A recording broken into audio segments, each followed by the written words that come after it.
Welcome everyone to the Center for Spiritual Living, Midtown.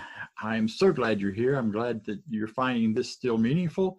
We will continue this way until the end of so enjoy and kick your shoes off, be comfortable, and be at the center at the same time. It's a good thing. So welcome. I'd like to begin with an opening treatment. I'll do this in the first person and invite you as well to take it for yourself in the first person. There is one power, one infinite intelligence, one universal presence. Right now, it is within us, it is as us, it is through us. Everything we are made of, our bodies, our minds, our feelings, our thoughts are generated through this one power and as this one power. So knowing that, I open my heart and mind and prepare to know something better for myself, to know something better from myself as I'm listening and being moved or stimulated by all of the things that go on during our celebration. And I add to that my own joy, my own truth, and my own peace. Knowing that that's so, I let this be because I am in deep gratitude, and so it is. So welcome everyone to the Center for Spiritual Living Midtown. We are a community that is really focused on principle, teaching principle, living principle, bringing principle through all that we do. And by principle, I mean New Thought principle or science of mind, which is our primary focus, but not our only focus. We are a place that really turns to oneness as the most important thing. We also celebrate all people, no matter who you are, what your background, what roads you travel to get here, what roads you travel from here, internally and externally. We are here to celebrate you. We are excited that you're here. I'm excited you're here, and I'm grateful that you're giving me the opportunity to keep doing what I love and following my passion by being here presenting this. So thank you so much. And we do have the chat that you'll notice. And if you've got things to say to each other, whatever, feel free to use that at any time during this time. You can talk in church, for goodness sakes. So this is your chance to get away with that and not have anybody going, what? Shh, none of that. So enjoy it, utilize it to your greater good. I will remind you that as we go through the service, once when I'm speaking or during the talk, if you speak or if you move a lot and you have your picture on or your sound on, you will be on the recording. So if you're okay with that, I'm fine with it. But if you're not comfortable with showing up on Facebook in your current situation or your current dress or your current whatever, some of us are having better hair days than others, just go right ahead and mute yourself or turn your video off. And then if you have a part of the program, we'll bring you back easily and freely in that. So thank you for being here, all of you. Join me, if you will, in going a little deeper into who we are and what we're about. By reading together the Declaration of Principle. I invite you to stay muted for that so it isn't total chaos. And here it goes. I believe in one God, one absolute power and first cause to all things. I believe that this power is perfect love, and it creates out of a desire to express love. I believe all thought is creative, and how I choose to think creates my personal experience.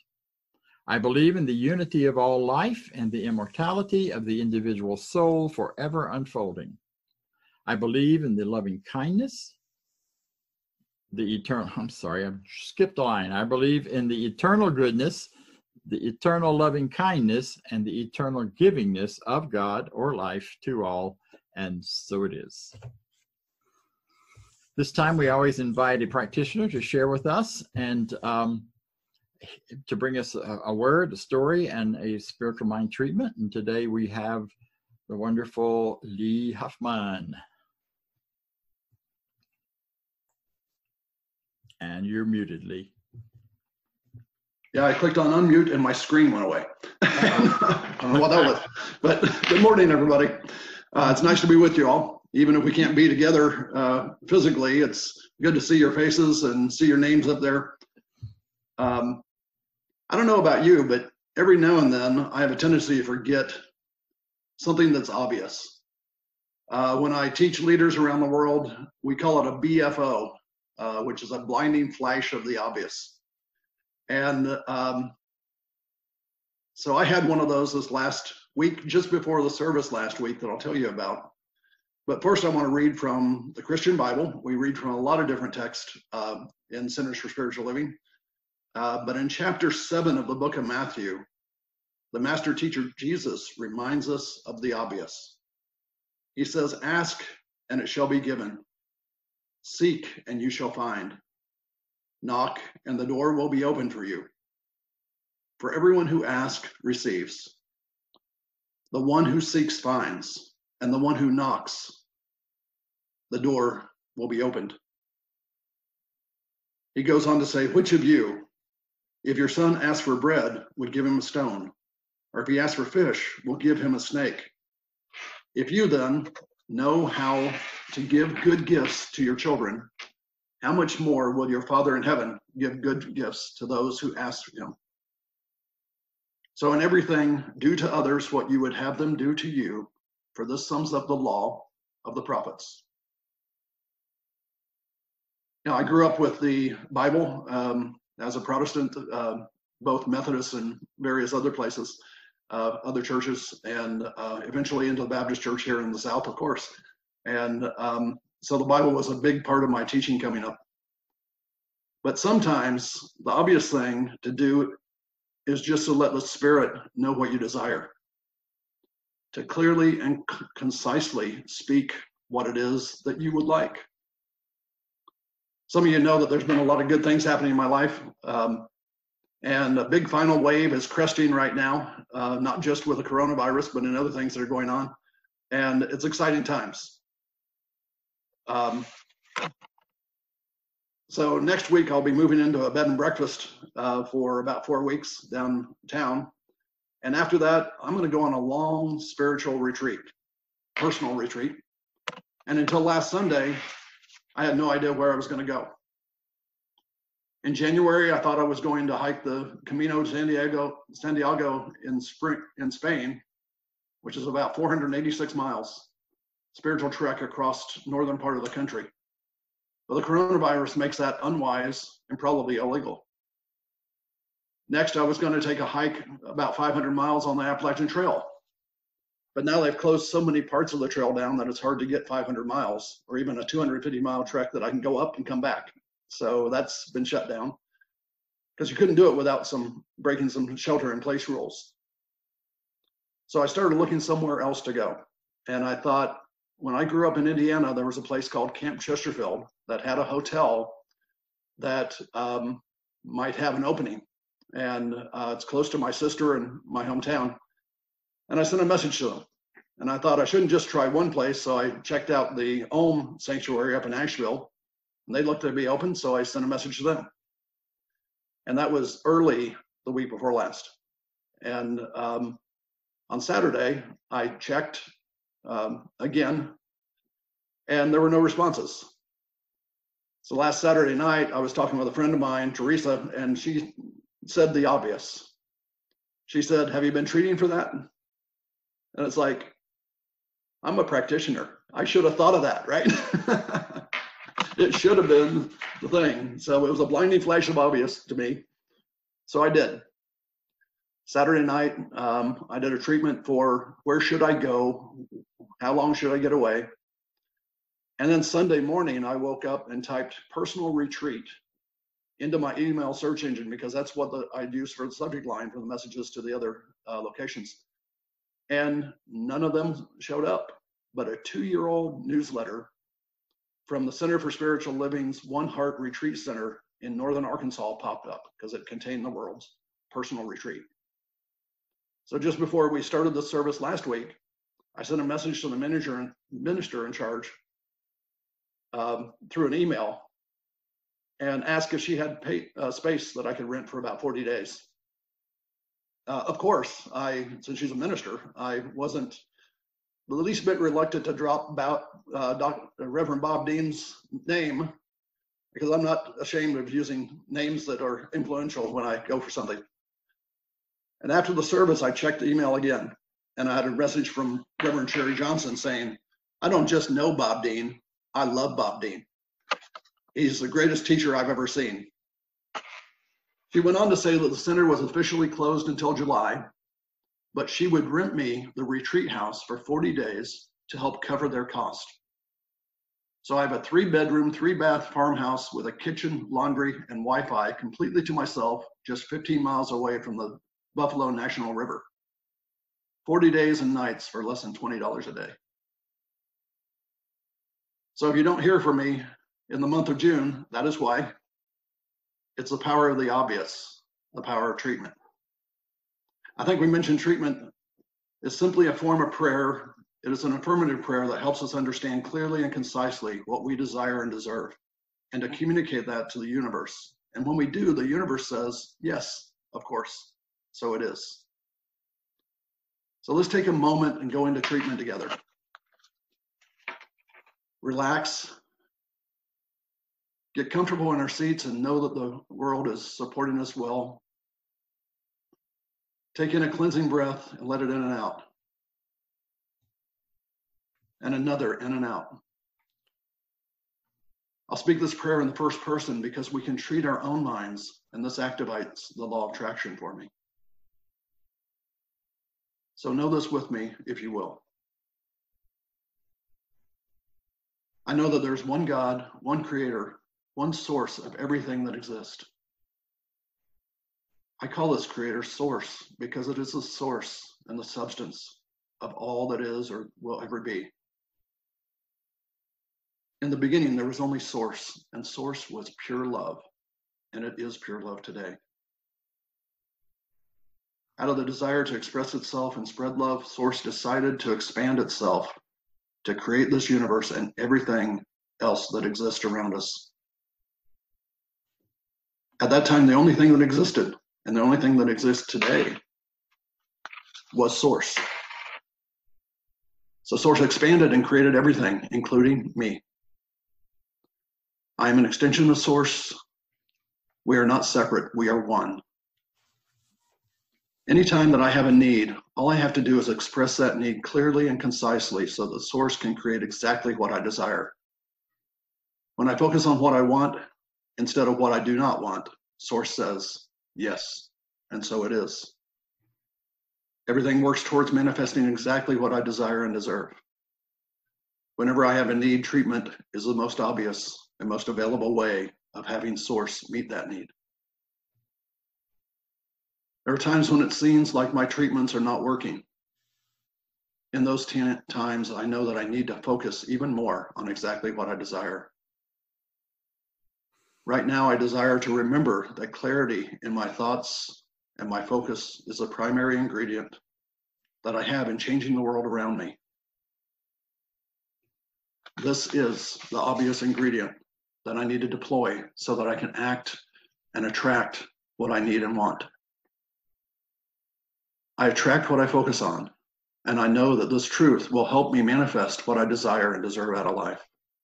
So today I release these words, knowing that source hears everything and simply replies, yes, and so it is. And together we say, and so it is. I've listened to a lot of Deen Nimad's songs over the years, but I've not heard this song until it was played at our first celebration service in January of this year. Now it has become my theme song for the whole year. Please join me as we are inspired by Deen Nimad's playing and singing Everything New. Well, good morning and welcome again to our wonderful center. Thank you, Daniel. That was amazing. I love that song. That, by the way, is recorded in the auditorium at Mile High Church in Denver. And that's the stage, so you can imagine how the rest of it is. It's our largest center. It has about 6,000 members, and it's quite a place. It's worth the trip to Denver to visit it at least once. So our theme today is Fire in the Belly, which is all about being a time for reflection, revelation, revolution, and restoration. It's a rededication of one's life to spirit and recommitment to spiritual practice. What I know about all of that And what I'm excited about that is that this idea of fire in the belly has been around a while. When I first heard that that's what we are talking about, or that's what the theme was for today, I thought, well, you know, that's interesting. When last month we did a month of looking at the divine feminine, and when I think of fire in the belly, my mind goes to the men's movement of the 70s, well, really the 80s and 90s. Robert Bly and others who wrote poetry and a lot of other material about that really just brought home the idea that of the fire in the belly, and that's what drives us. And when we capture that, when we become aware of that, it gives us excitement and passion about what we're doing and about who we are and where we are in the world and all of that. But what I discovered in looking a little further is it's a much older idea. Here's a little snippet of a poem by Rumi Rumi goes back several centuries, and it says this. Let me change it here, sorry. When the brain and the belly burn from fasting, every moment a new song rises out of the fire. From Rumi in the Essential Rumi. When the brain and the belly burn from fasting, every moment a new song rises out of the fire. That's an exciting idea. It's one that really opens up the idea that this goes way back. Now, fasting is not something we do much about here in Science of Mind, but there is a metaphysical response, or a metaphysical version of that. But before we go there, I'll tell you the other place that this idea of fire in the belly really comes from, and that's from Islam and Ramadan. Now, you may be aware, yesterday was the beginning of Ramadan. And Ramadan is, I believe, a 7-day festival in which people fast from sunrise to sunset. And that fasting isn't just about not having food. They fast from water, food, tobacco products, cigarettes, whatever, and any other kind of self-indulgent sort of process or activity. They also fast from things like gossip, hate, talking about your neighbors. They fast from anger, or from getting caught up in ideas that don't really work for them. They fast from all of that with the idea that by purifying their body and mind, the truth can be revealed to them and for renewal and response. It's a very beautiful and powerful ceremony, a powerful week. Each week this month, we've looked at different ceremonies and different practices from Passover the first week and Easter the second week, and this week we're looking at Ramadan a little. Only because these are physical examples of metaphysical ideas that we're bringing forward into the world.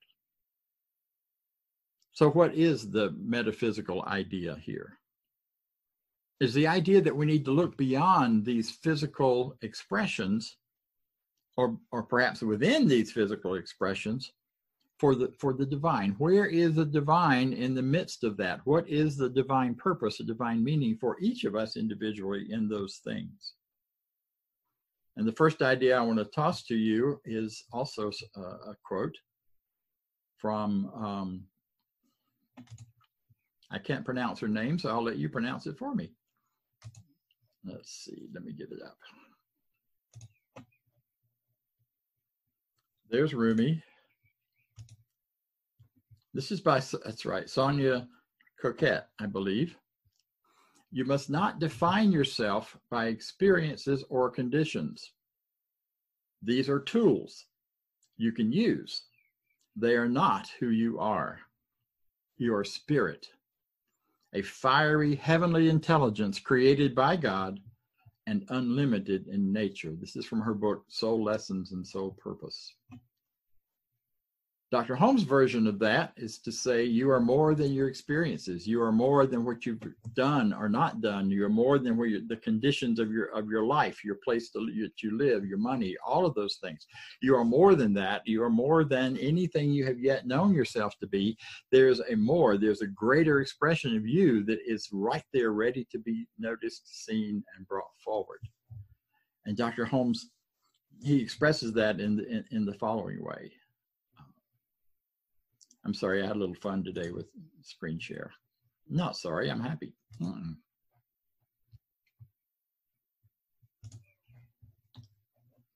And this is what he says. If we could stand aside and let this one perfect life within us flow through us, we couldn't help but heal people. If we could stand aside from ourselves, we couldn't help but heal people. And the first person on that list, of course, is ourselves. Whatever needs healing, whatever needs to be created differently or going forward. Recently, I lost my glasses. I'm sure I'm the only one in this room that's ever had that experience. I looked high and low. I looked under pillows. I looked in the couch cushion gap. I looked in every room in the house. I looked in the bedside drawer. I looked in, you name it. I looked.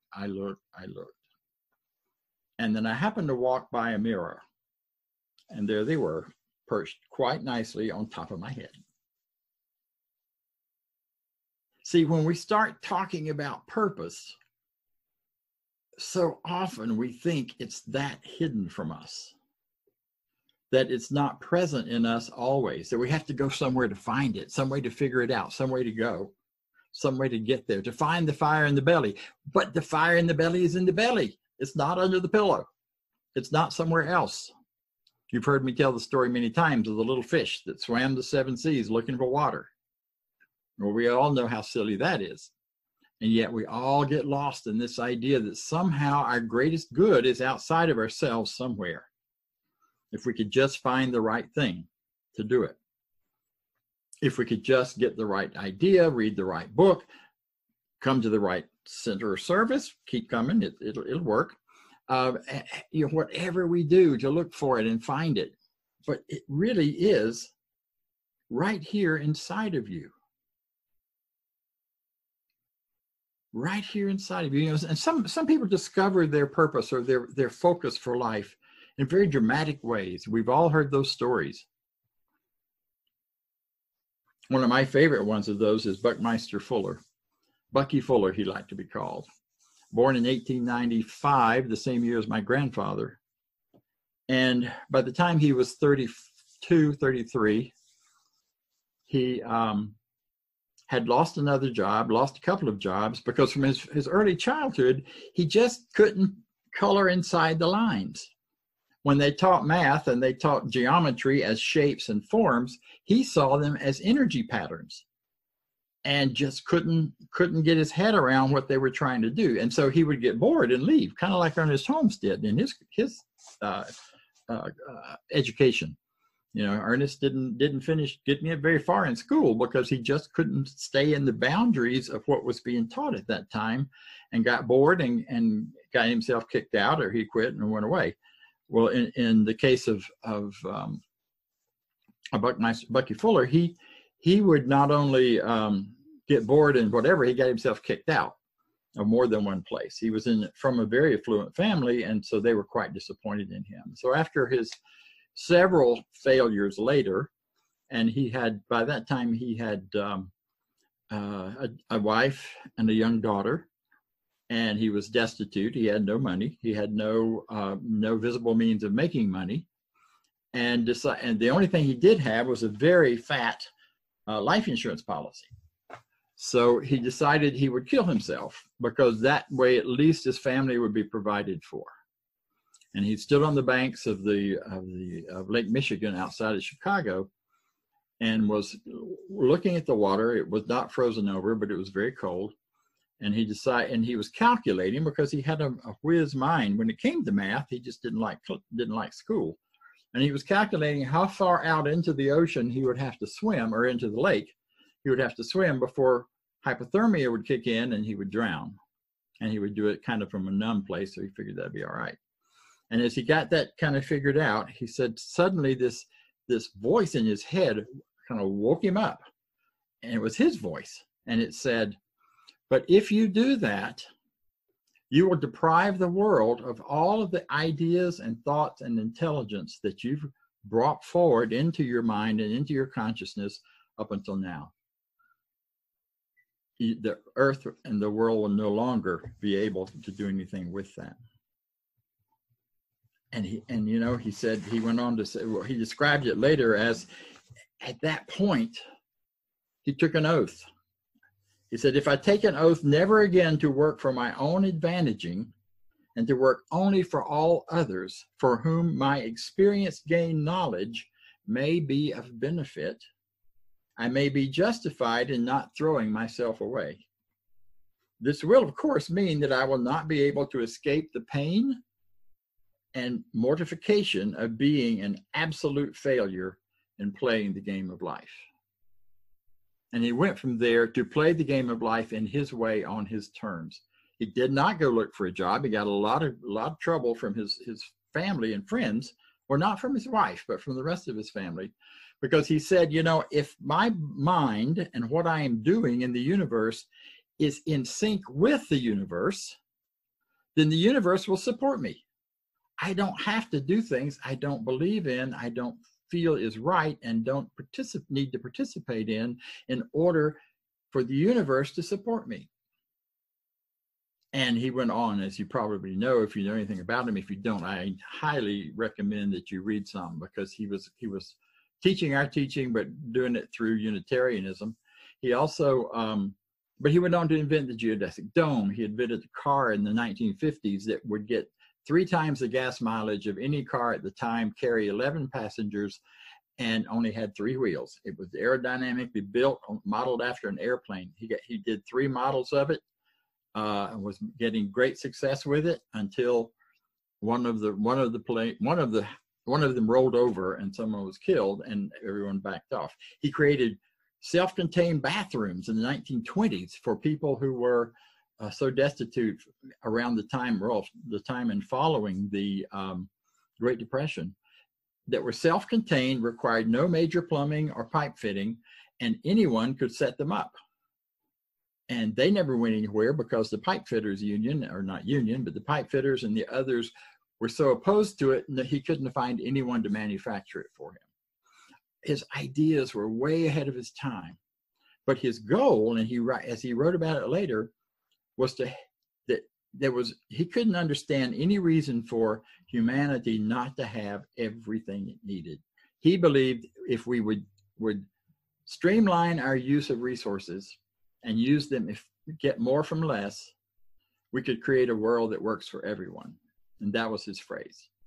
Now, those of you who are part of this teaching may happen to remember that phrase, because that's our purpose. That's our vision in Science of Mind, is creating a world that really works for everyone. Not that just we think will or we hope will, but that really, really does. And Buckminster Fuller had the idea in 1927. So, he's not the only one, I'm sure, and we didn't pick it up necessarily from him, but it's a great idea that continues to grow and grow and flow. By the time at the end of his life, he was making somewhere around $250,000 a year, and all of it was being poured back into research as he created more and more new things and new ways to do it. So much of our life today, and the ease of it, is a result of the work of Buckminster Fuller.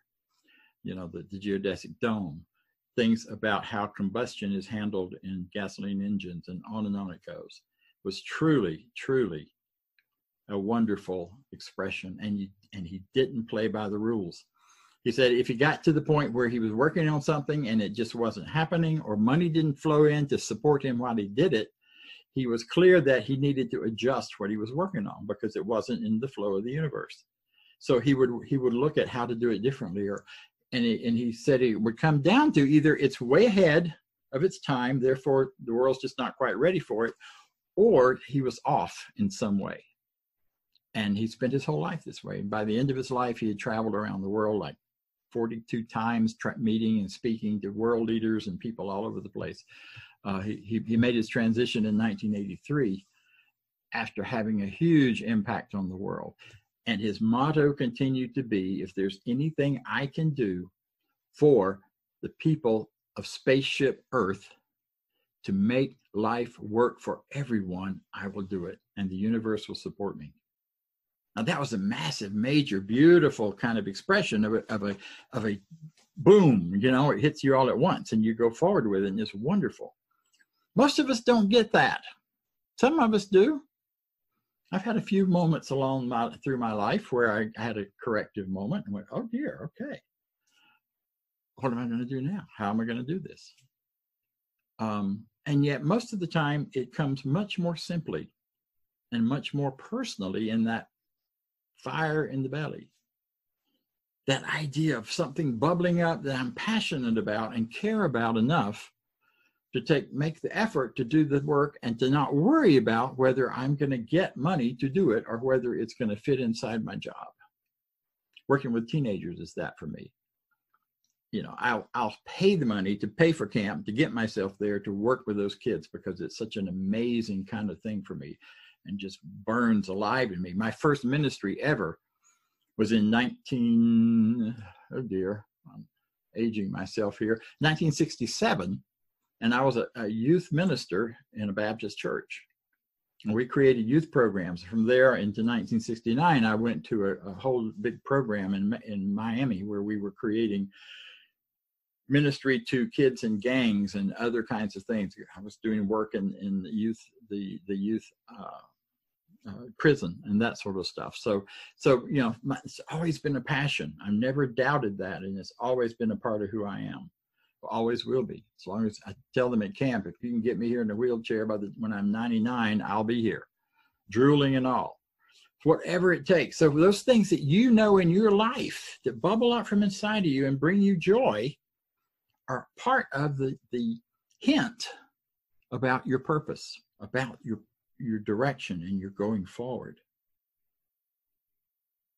Asking ourselves questions like, what do I really love?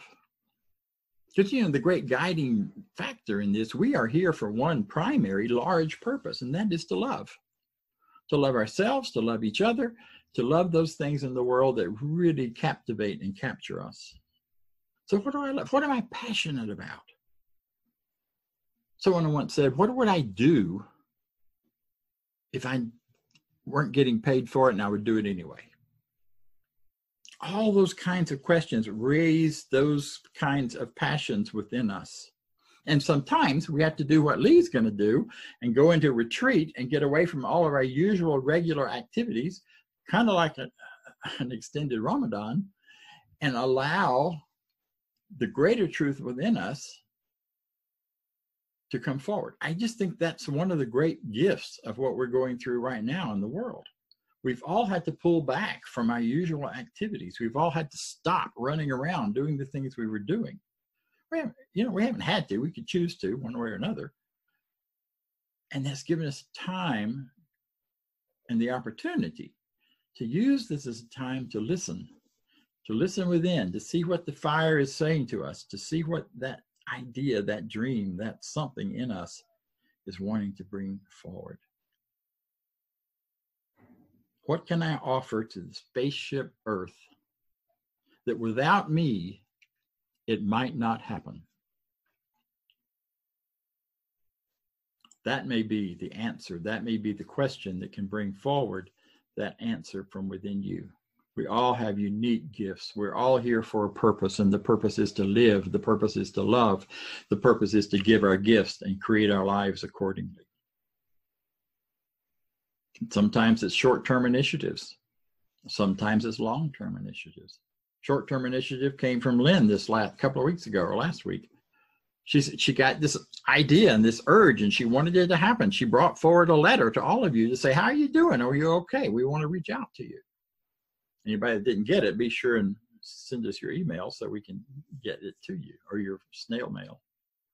because we wanted to reach out. And that was a passion that came right out of her. It was her idea. She said, can I do this? And I'm like, well, of course. Short-term initiatives often are as important and powerful as any. Wow. You know, I mean, I think about all of the things that happen around the center that people do because they have this drive to, they have this desire to, you know. Karen Childs creating the visitor packet and the materials so people can figure out who we are when they get here. All these other kinds of things that go on that people do, that you do. That's your passion. That's your fire in the belly. That's the thing that feeds, and it may change from time to time. It may be this today and that tomorrow, and that's okay. Most of us are now living 3 times longer than the lifespan expectancy of people 100 years ago. We have 3 times. No wonder we go through so many changes. You know, not many things are for life, because in those years of time span, we all have lived through huge changes. I remember when we didn't have cell phones. I know I'm old, but anyway, I remember that. And we managed just fine in the world. I would hate to go back to that today. So many changes, but we become new people based on those, and we find new passions that come forward and come out of us. So whether it's a short-term initiative, a long-term fire in the belly, kind of knowing this is me and what I'm about and what I want. And once it's there, you follow it until it stops, until it runs out. Whichever that is, this is an opportunity and a time to really dive into and step aside, fast from your normal behaviors, your normal thinking, your normal criticisms and judgments of the government, whichever side of the world of all of that you're on, and allow instead a greater truth to bubble up inside of you. Because it's already there, just waiting for your recognition of it. Ernest often said, there's a power for good in the universe and you can use it. And I add to that, as do others, there's a power for good in the universe, and if you're willing, it can use you as you without requiring you to be anything other than yourself.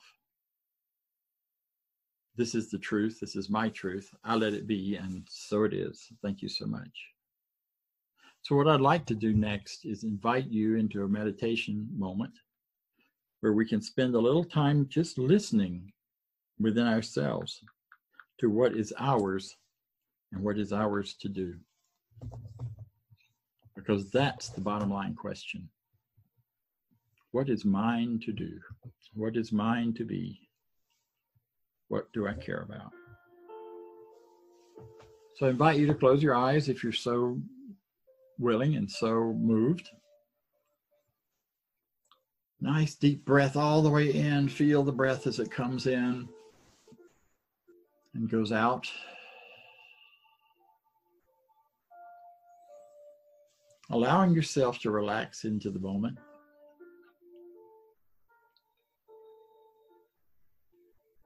Surrendering to the greater truth within you.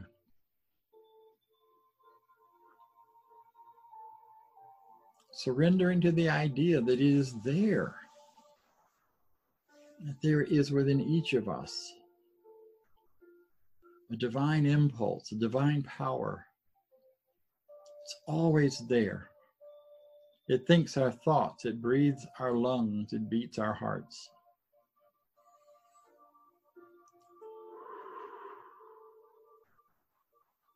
It offers us gentle guidance toward the very best of who we are,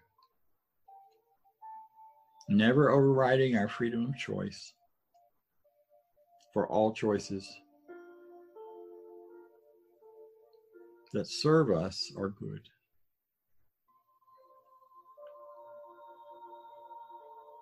And so we open our minds and hearts. We turn away from the chitter chatter.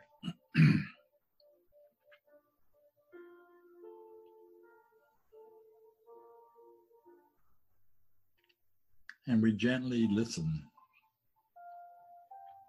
Listen to our heart's response. to the question, what does my heart love?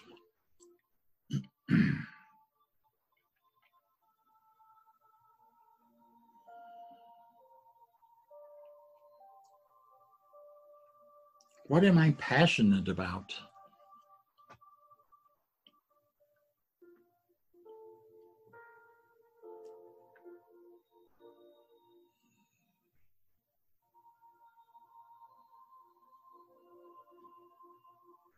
What is my unique gift to the world, without which the world would not be the place it could become?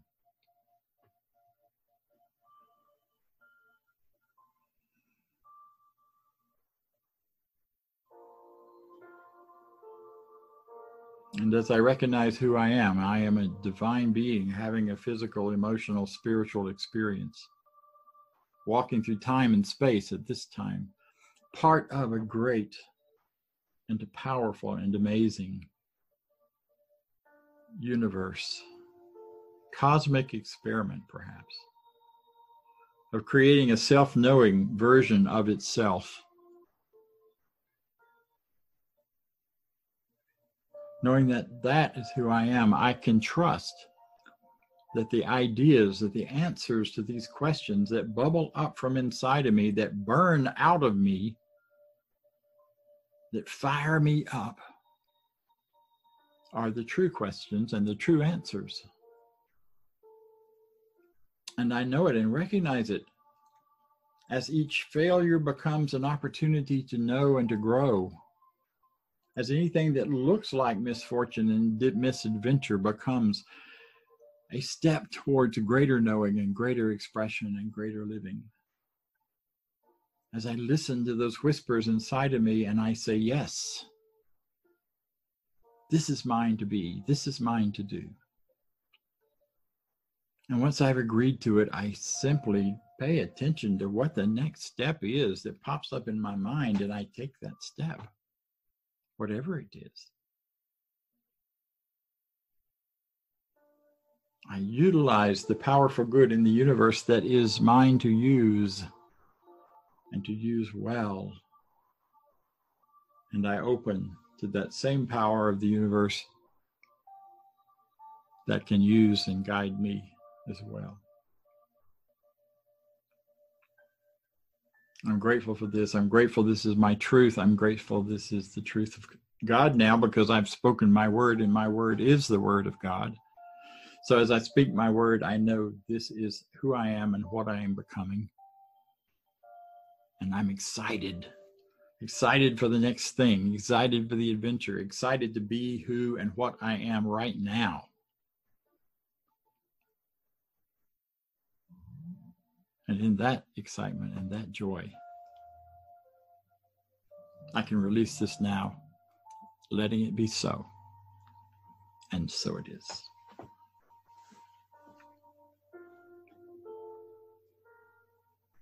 Karen Childs is our board member that's up today to guide us through the next part of this time together. Karen? Yes, good morning, everybody. You want me to talk about prosperity first, correct?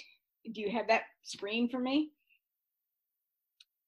Because I tried to print it and I came back to you and said my printer is not working. So, I'm sorry, I didn't see it. Okay, here we are. Just a quick synopsis here. I see if this resonates with you. We are all practicing emanation, and we're told it's a good thing to do. We should be doing it. And that pat on the head when I do it just doesn't really seem to be enough. And it occurs to me how much this teaching means to me, because in isolation, I dig deeper into who I am. I always have been, and I'm reminded of all there is God, and that's enough. So when we talk about prosperity, I am reminded that there's so much wonderful to be taken in from this teaching to hold close and to use as a resource, that it is extraordinarily important to me and to everybody here, I hope. So we have bills at the center that are ongoing, and we hope that you will, even though in your isolation, continue to support us. You can do so online, do so even by the post office box. If you'll just look on the website, you'll see how you could just send a check. So I encourage you to do that, because there is joy in giving, and I know that everybody has experienced that. So read with me, if you will, the affirmation of prosperity. I live in a universe of abundance. As I freely and joyfully give, I join in the divine flow, and all that I share with life returns to me multiplied abundantly. And so it is.